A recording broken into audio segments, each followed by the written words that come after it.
Chris Washburn was anointed the future of the NBA, a giant destined for the Hall of Fame.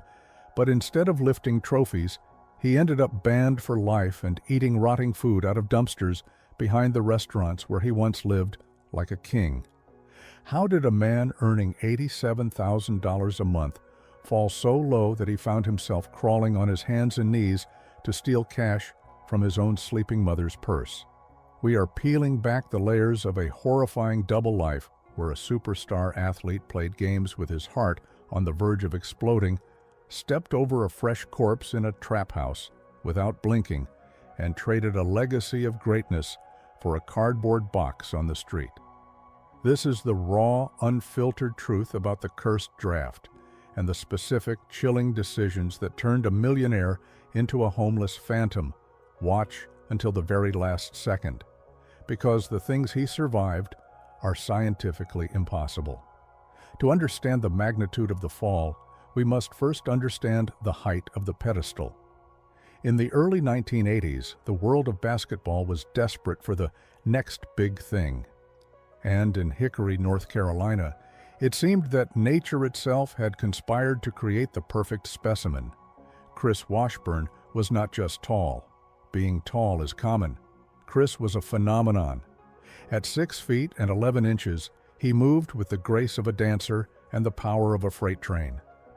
Scouts who traveled to the Deep South to watch him play in high school left the gym shaking their heads in disbelief.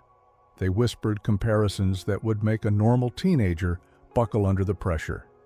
They didn't compare him to average players. No, they dared to whisper the name Wilt Chamberlain. They said he had the touch of a guard and the strength of a center. He was a man among boys, a giant who could dominate a game without even breaking a sweat. Imagine being 18 years old and having grown men in expensive suits tell you that you are the chosen one. Imagine walking down the street in your small town and feeling the weight of thousands of eyes on you. For his family, Chris was more than a son. He was a winning lottery ticket. He was the golden goose. The poverty, the struggles of daily life, all of that was temporary because Chris was going to the NBA. It wasn't a possibility. It was a destiny written in the stars. But here is where the cracks began to form, invisible to the naked eye. When everyone tells you that you are special, that the normal rules of gravity and society do not apply to you, you begin to believe it. You begin to think that you are untouchable. Chris Washburn didn't just have talent. He had an aura of invincibility. He was coddled, protected, and pushed forward. If he didn't want to study, someone would look the other way. If he was late, the clock was adjusted. He was built for greatness, physically engineered to be a millionaire. But while his body was growing into a machine of athletic perfection, his mind was left unguarded. He was a king without a kingdom, a child in a giant's body, walking toward a cliff edge that everyone else could see, but no one dared to warn him about. They only saw the points on the scoreboard and the dollar signs in their eyes. They cheered for the athlete, but they forgot about the human being inside the jersey. And as we will soon see, that forgetfulness would cost everyone dearly. The courting of Chris Washburn by universities was a circus. Every major college program in America wanted him. They promised him fame. They promised him the best coaching. They promised him the world. Eventually, he chose North Carolina State University, home of the charismatic and legendary coach Jim Valvano. It seemed like a match made in heaven. The Wolfpack had a reputation for miracles, and Washburn was supposed to be their new messiah. But behind the closed doors of the university, a different game was being played. A game of shadows and secrets. Almost immediately, it became clear that Chris was not there to be a student. The concept of student-athlete was a convenient fiction. There were whispers, loud whispers, that his grades were, shall we say, managed. Tutors were not there to teach him. They were there to ensure he remained eligible to play. The system was designed to keep the engine running, and Chris was the fuel. Then came the incident that should have been the loudest alarm bell of all. It wasn't a glorious game-winning dunk. It was a petty crime. Chris Washburn, the campus star, the future millionaire, was caught stealing a stereo system from another student's room. Pause for a moment and think about the absurdity of this. Why? Why would a young man who is treated like royalty, who has boosters slipping him cash and restaurants giving him free meals, steal a used stereo? Was it kleptomania? Was it a cry for help? Or was it something far more dangerous, the absolute certainty that he could do whatever he wanted? The legal system blinked. He spent a mere 46 hours in jail. 46 hours. For a normal student, that theft would have meant expulsion, a criminal record, the end of a future. For Chris Washburn, it was a minor inconvenience, a bump in the road.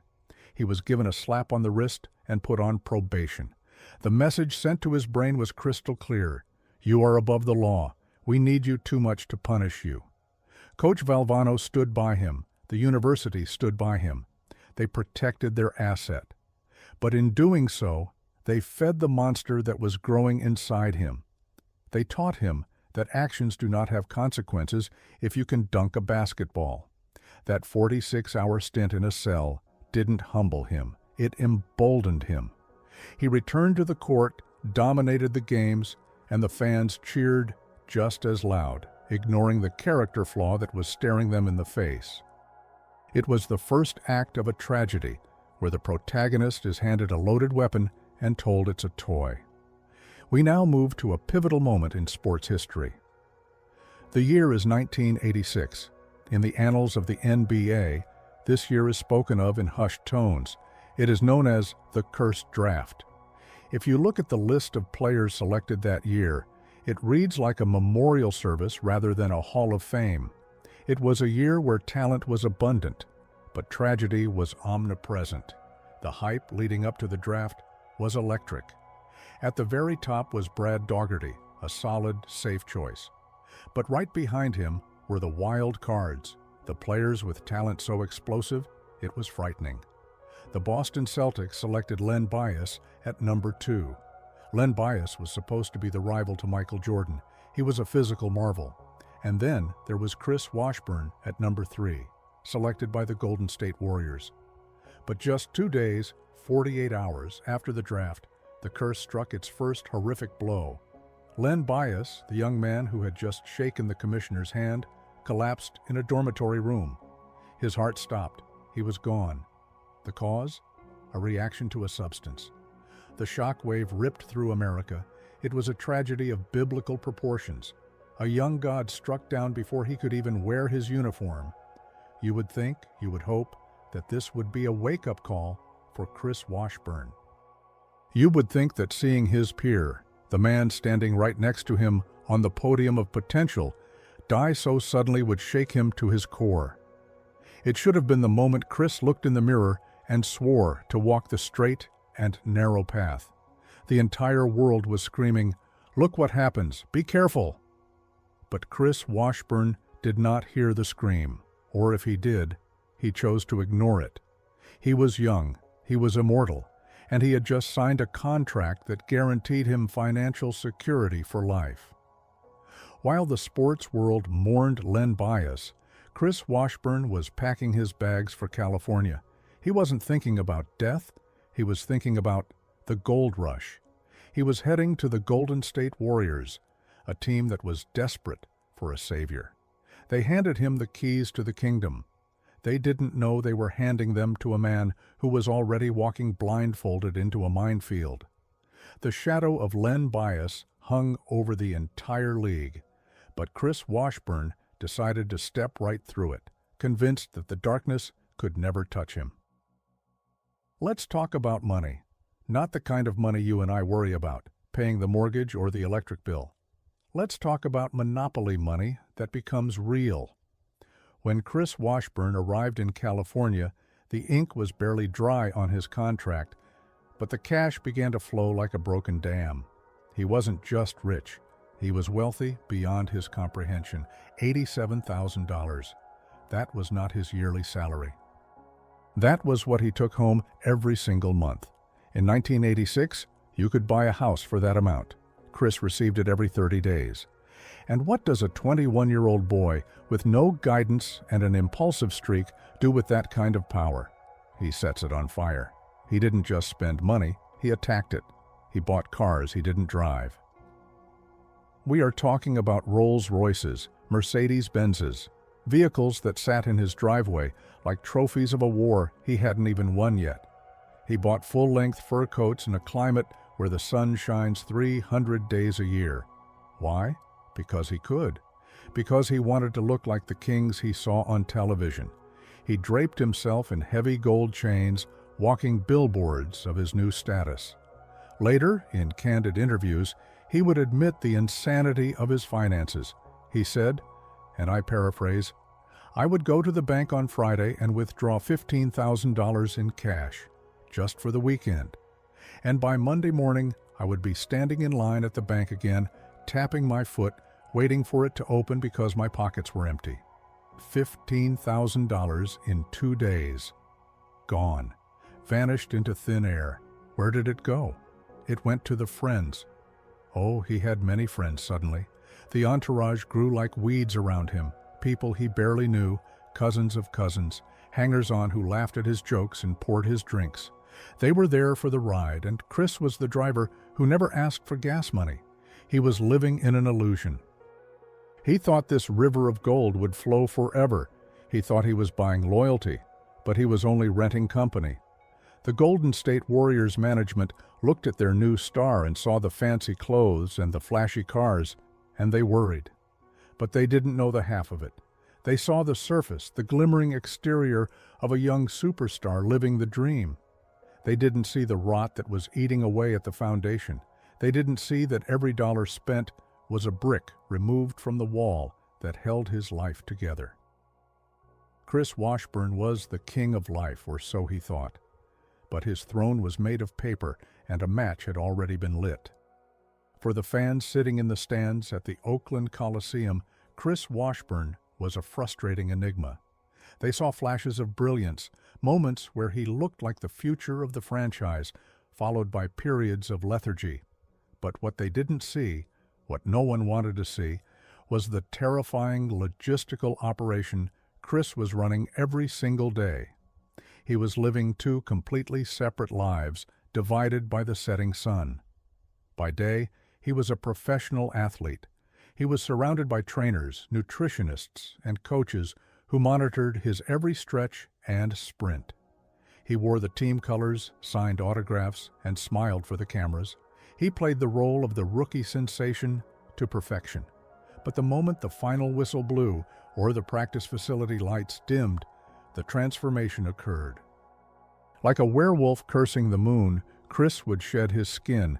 He wouldn't go home to rest. He wouldn't study game tape. Instead, he would get into one of his luxury cars and drive.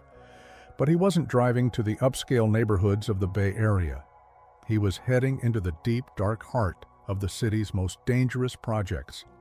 Imagine the scene, a brand new Mercedes rolling slowly through streets where even the police hesitated to patrol, the windows tinted, the engine purring. Inside sat a millionaire looking for a $10 fix. It was an addiction to the adrenaline as much as the substance. Chris later admitted that he loved the danger.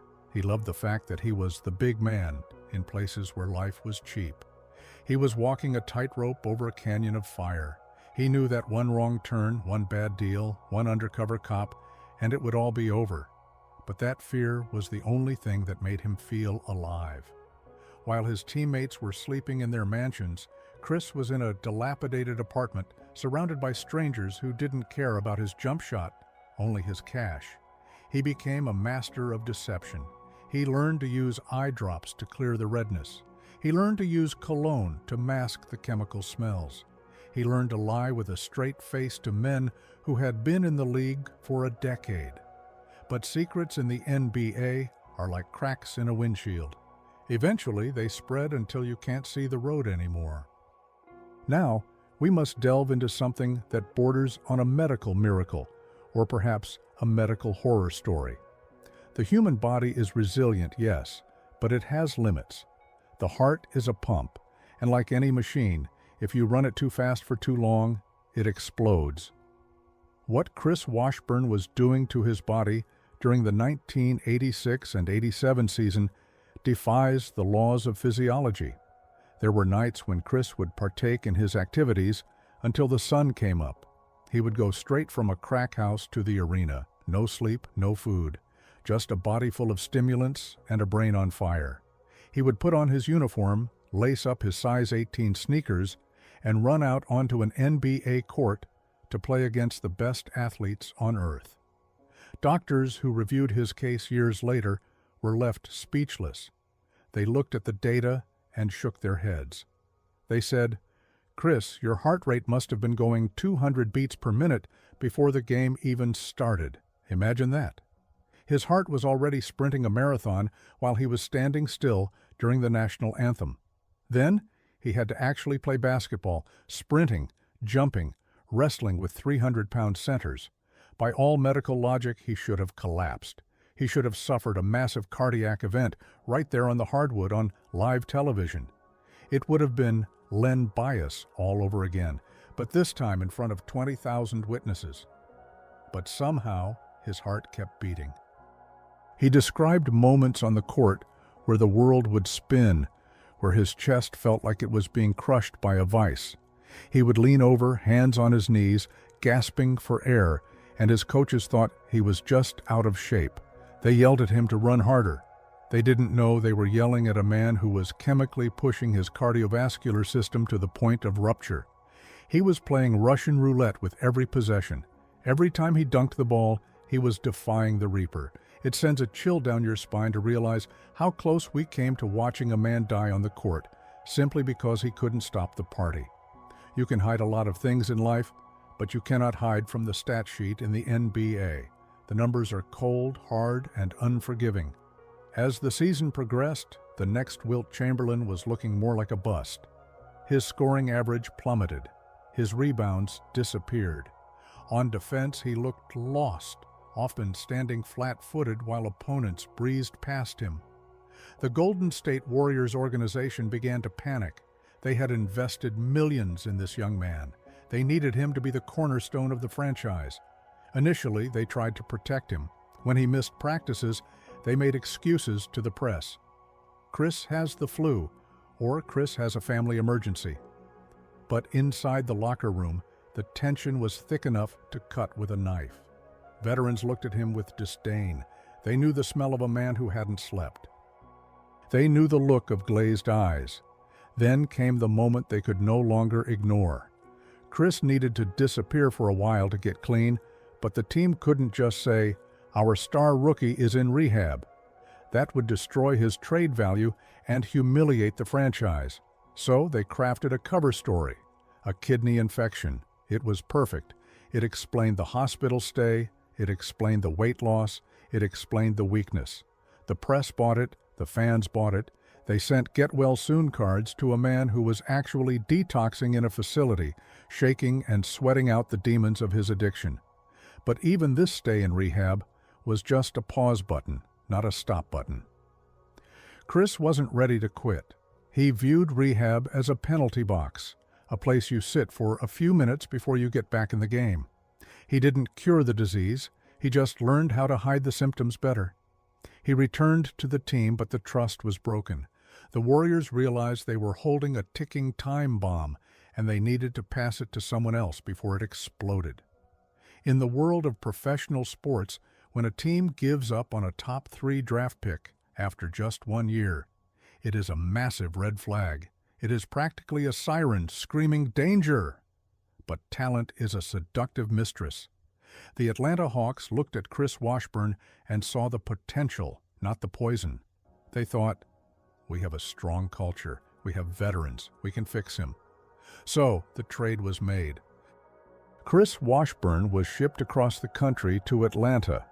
On paper, this looked like the perfect salvation.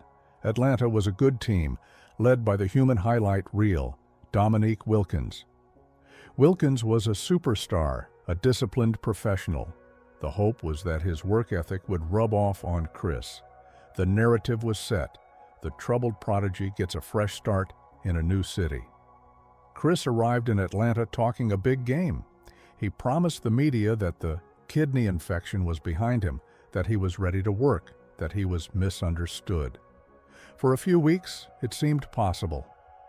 The change of scenery provided a temporary high. But geography does not cure addiction. The demons that lived in Chris's head didn't stay in California. They packed their bags and flew first class with him to Georgia. In fact, Atlanta proved to be an even more dangerous playground. The nightlife was vibrant. The temptations were everywhere, and Chris now had a new contract and a new signing bonus. Instead of leaning on Dominique Wilkins for mentorship, he avoided the veterans. He found the dark corners of Atlanta just as easily as he had found them in Oakland. The tragedy of the Atlanta chapter is the speed of the collapse. There was no honeymoon period. The coaches in Atlanta realized almost immediately that they had purchased damaged goods.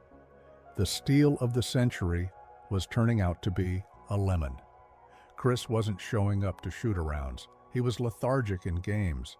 The fresh start was rotting on the vine. And little did he know the league had stopped looking the other way. The NBA was implementing stricter anti-drug policies, and Chris Washburn was walking directly into the crosshairs of a system designed to weed him out. The trap was set, and he was stepping right into it. NBA is a business, and by the late 1980s, Commissioner David Stern was determined to clean up its image. The league had a reputation, a dark cloud hanging over it, and Stern implemented a policy that was simple, brutal, and non-negotiable. 3 strikes and you are out, forever. For Chris Washburn, this policy wasn't a deterrent, it was a countdown clock he couldn't stop. Strike 1 came early, a failed test, a warning shot across the bow. He was placed in a treatment program, but as we know, his heart wasn't in it. Strike 2 followed not long after. The noose was tightening. The league was watching him, testing him, waiting for him to slip. And then came 1989, the year the door slammed shut. The date was June 29th.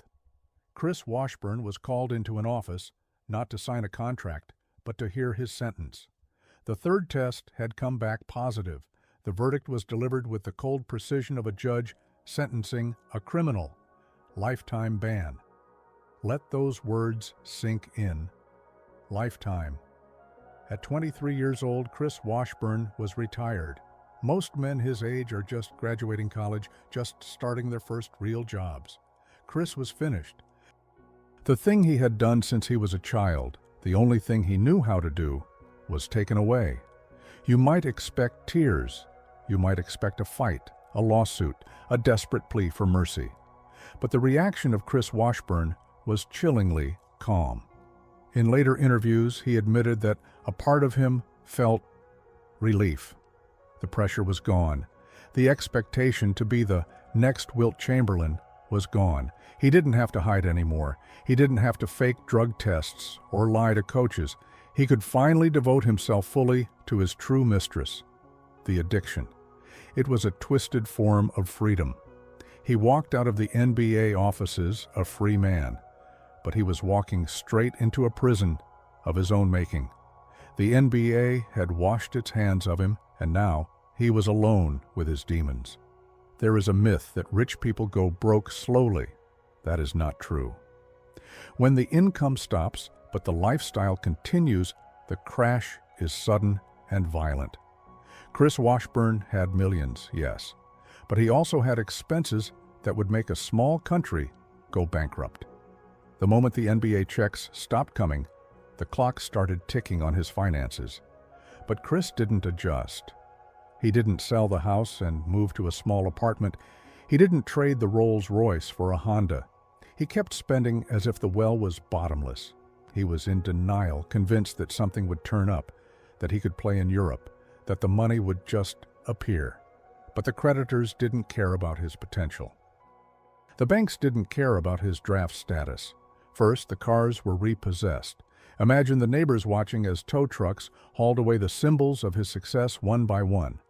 The jewelry, heavy gold chains, diamond rings, went to pawn shops. He was selling pieces of his legacy for pennies on the dollar just to get enough cash for the next few days. And then, the friends vanished. It is a universal law of nature. When the champagne stops flowing, the party guests leave. The entourage that had laughed at his jokes and driven his cars suddenly stopped answering their phones. Chris was left in an empty mansion with no furniture, no electricity, and no company. The silence in that big house must have been deafening. He went from being the most popular guy in the room to a ghost. The crash was total. In a matter of months, he went from a net worth of millions to having less than zero. He was destitute. The king of life was now a pauper, and the streets were calling his name. Now we enter the underworld. This is the part of the story that is hard to stomach. Chris Washburn, the 7-foot giant, was no longer sleeping in 5-star hotels. He was sleeping in crack houses, abandoned, rotting buildings filled with filth, disease, and danger. He described sleeping on the floor, using his arm as a pillow, surrounded by rats and the smell of decay. But the hunger was the great equalizer. When the addiction wasn't driving him, the stomach was.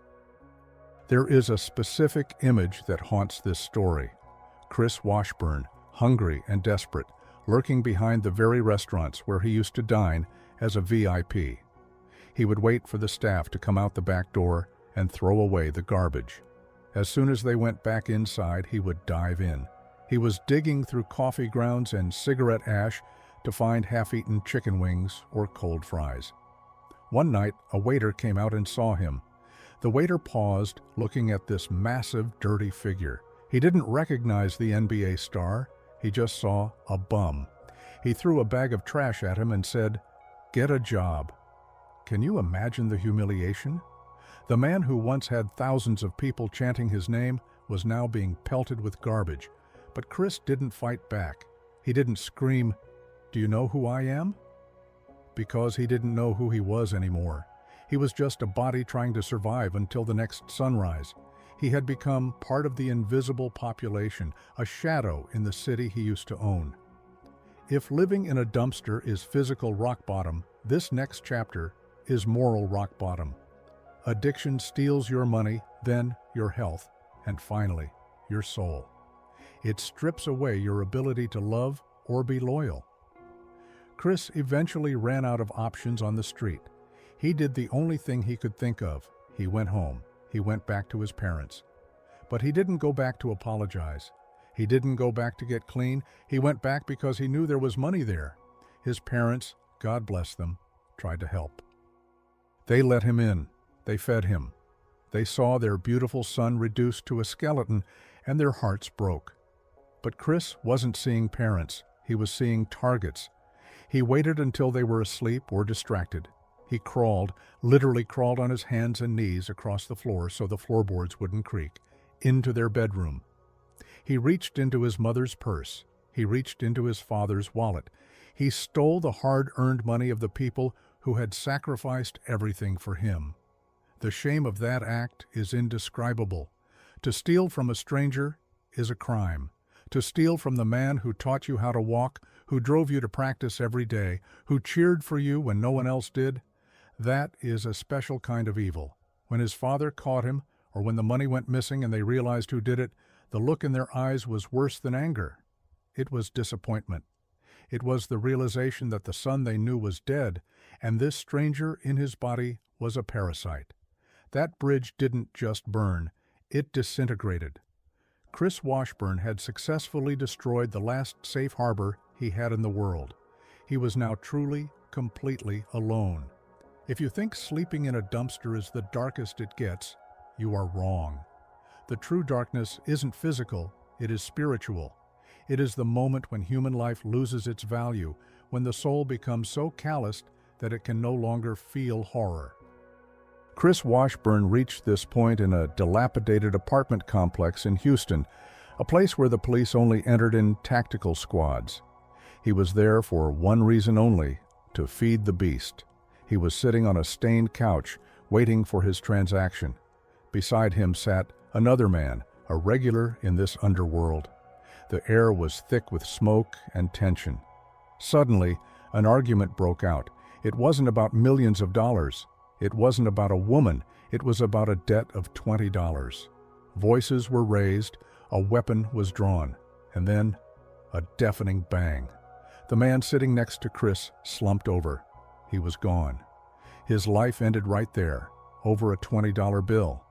Now pause and ask yourself, what would you do? You would scream, you would run, you would call for help, you would be traumatized for life.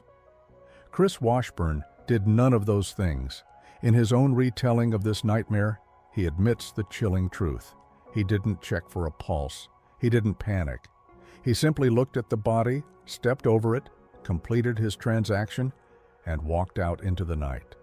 He stepped over a human being as if he were stepping over a fallen log in the woods. That is what the addiction had done to him. It had stolen his humanity. It had turned off the switch that makes us care about our fellow man. He was walking through a war zone, but he was already a casualty. He later said that moment should have scared him straight, but he was so numb, so chemically insulated from reality, that he felt nothing. And that nothingness was far more terrifying than any fear could ever be. Eventually, the law caught up. It always does. You can only run so many red lights, steal so many things, and hang around so many crime scenes before the handcuffs click. Chris Washburn, the man who once had his own locker in an NBA arena, now found himself assigned a cell number in the state penitentiary. Prison is the great equalizer. Inside those walls, nobody cares about your draft position. Nobody cares that you once dunked on Patrick Ewing. In there, you're just another inmate wearing the same orange jumpsuit as the man next to you. For Chris, his size, once his greatest asset, made him a target. He was a trophy for anyone looking to make a name for themselves. He spent time in and out of correctional facilities for 3 years, petty theft, possession, trespassing. The charges piled up like dirty laundry. But here is the tragedy. Prison didn't fix him. We like to think of prison as a place of reform, or at least a place where a man hits rock bottom and decides to change. For Chris, it was just a timeout. He described his time behind bars not as a wake-up call, but as a waiting room. He learned how to survive in a cage. He learned the unspoken rules of the yard, but he didn't learn how to live. He sat in his cell, staring at the concrete ceiling, and instead of planning a new life, he was just counting the days until he could get back to his old one. The addiction was patient. It waited for him at the prison gates, ready to embrace him the moment he was released. The cycle seemed unbreakable. He was caught in a revolving door of misery, spinning faster and faster toward oblivion. The millennium turned. The world celebrated a new era. But for Chris Washburn, the year 2000 brought the blow that finally cracked his armor. It wasn't an arrest. It wasn't an overdose. It was a phone call. His father, the man he had stolen from, the man whose heart he had broken 1,000 times, had passed away. Chris was not there at the end. He didn't get to hold his father's hand. He didn't get to say the words that burn in the throat of every wayward son, "I am sorry." His father left this world carrying the burden of his son's failure, perhaps thinking he had failed as a parent. This reality hit Chris harder than any linebacker ever could. The permanence of it. There were no more chances. He couldn't fix this tomorrow. He couldn't make it right next week. His father was gone forever. The guilt was crushing. It was a physical weight on his chest. For the first time in over a decade, Chris looked in the mirror and didn't see a victim. He saw a perpetrator. He saw the wreckage he had caused. He realized that if he didn't change now, his mother would be burying him next. He was tired, not just sleepy. He was exhausted in his soul. He was tired of running, tired of lying, tired of being the tragic story. He picked up the phone and called his mother. His voice was trembling. He didn't ask for money. He didn't make excuses. He said 2 words that changed his destiny. Help me. Asking for help is easy. Surviving the help is the hardest thing a human being can do. Chris entered a rehabilitation center in Malibu, But don't let the location fool you. This was no vacation. This was war. When you strip away the substance that has been fueling your body for 14 years, the body fights back. It screams. It revolts. Chris describes the detox process as a descent into hell. He was sweating through his sheets every hour. His bones felt like they were breaking from the inside out. He couldn't eat. He couldn't sleep. He was hallucinating, seeing demons in the corners of the room. His mind was his worst enemy. It whispered to him, "Just leave. Walk out the door. One hit and the pain goes away." Every second was a battle of will. He had to learn how to exist again. He had to learn how to feel emotions without numbing them. Sadness, anger, boredom. He had to feel them all raw, with no filter. He spent months in that facility. He wasn't the basketball star there. He was just Chris. He had to scrub toilets. He had to cook meals. He had to sit in circles and talk about his feelings, something a tough kid from the 80s was never taught to do. But slowly, day by agonizing day, the fog began to lift. The color returned to his face. The sparkle returned to his eyes. He began to remember who he was before the world told him he was a god. He was rediscovering the boy from North Carolina who just loved to play. He was climbing out of the grave he had dug for himself, inch by inch, fueled by the memory of his father and the love of the mother who refused to give up on him. History has a strange way of repeating itself, but sometimes it offers a chance to rewrite the ending. For years, the name Washburn in NBA circles was synonymous with wasted talent. It was a cautionary tale, a punchline. But Chris Washburn, now sober and rebuilding his life, watched as his sons grew. He watched them pick up the orange ball. Imagine the terror in a father's heart. He knows the game gave him everything, and then took it all away. He knows the sharks that swim in those waters. He hesitated. He didn't want to push them. He didn't want the Washburn curse to fall on their shoulders. He stayed in the background, offering quiet support rather than loud coaching. But talent is in the blood. His son, Julian Washburn, was different. He didn't have the sheer, overwhelming size of his father, but he had something Chris lacked at that age. Discipline. He had grit. He worked in the shadows, grinding his way through college, undrafted, fighting for every inch of respect. Then came the moment that brought the story full circle. Julian Washburn signed a contract with the Memphis Grizzlies. He stepped onto an NBA court. The name Washburn was back on a professional jersey, but this time the man wearing it was sober, focused, and professional. Chris sat in the stands. He wasn't sitting in the owner's box. He was up with the regular fans, squeezing his hands together, tears streaming down his face. He wasn't crying because his son was rich. He was crying because his son had broken the cycle.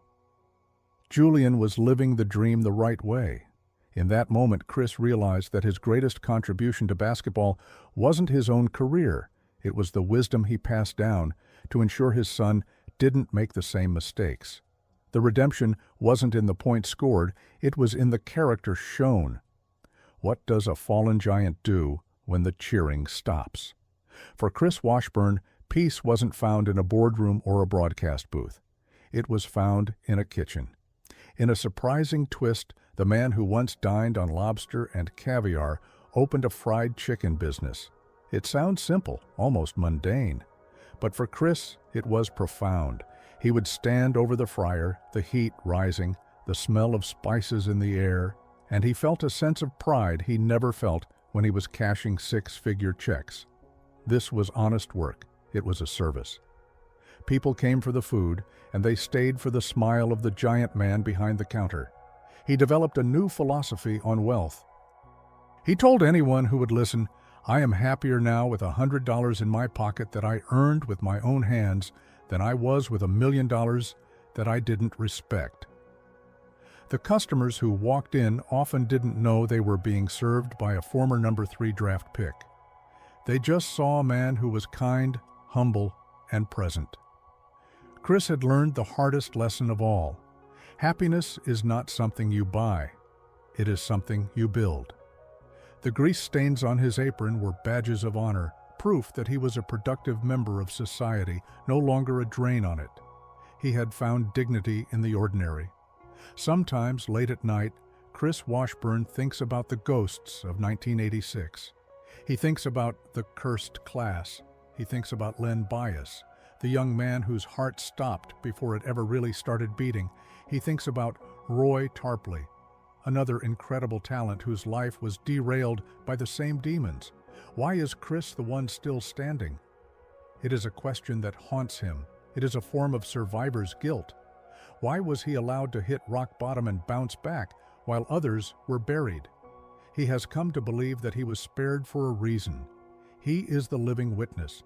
He is the only one who can look the new generation in the eye and say, "I know what is behind that door, and you do not want to go there." He realizes now that his tragedy was necessary for his testimony. If he had just been a mediocre player who retired quietly, no one would listen. But because he fell from such a great height, because he lived in the dumpsters and the prison cells, his voice carries weight. He carries the memory of Len Bias with him, a constant reminder of how fragile life truly is. He is living for two men now, the boy he was, and the boys who never got the chance to grow up. Chris Washburn is now a giant in a different arena. He travels to high schools, basketball camps, and community centers. When he walks into a gymnasium, silence falls. The kids look up, way up, at this towering figure. They see the scars of a hard life etched on his face, but they also see a light in his eyes. He doesn't sugarcoat it. He grabs the microphone and tells them the truth. He tells them about the roaches in the crack house. He tells them about stealing from his mother. He tells them about the shame. "You want to be like Mike?" he asks them. "That's good. But first, promise me you won't be like Chris." He acts as a human stop sign. He tells these young athletes that talent is not enough. Talent is a gift, but character is a choice. He warns them about the friends who will offer them the world, about the pressure, about the feeling of invincibility. It is a powerful sight. The man who was once the biggest failure in the NBA is now one of its most important teachers. He is saving lives, one speech at a time. If he can stop just one kid from picking up that pipe, if he can stop just one prodigy from throwing it all away, then his own suffering was worth it. He has turned his mess into his message. Ladies and gentlemen, the story of Chris Washburn is not a sports story. It is a human story. It is a story about the terrifying capacity we have to destroy ourselves and the miraculous capacity we have to heal. We started this journey in a dark alleyway, looking at a homeless man eating garbage. We end it looking at a father, a grandfather, a mentor, and a man at peace. Chris Washburn will never be in the Hall of Fame for his basketball statistics. His jersey will never hang in the rafters of the Golden State Warriors arena. But perhaps he belongs in a different kind of Hall of Fame. The Hall of Fame for those who walked through the fire and came out the other side. He defeated an opponent far tougher than Michael Jordan or Magic Johnson. He defeated his own shadow. So the next time you see a headline about a fallen star, don't just shake your head in judgment. Remember the giant who fell to earth, shattered into a million pieces, and then, against all odds, put himself back together. Chris Washburn lost the world, but he found his soul. And in the end, isn't that the only victory that truly matters? Thank you for watching. Good night.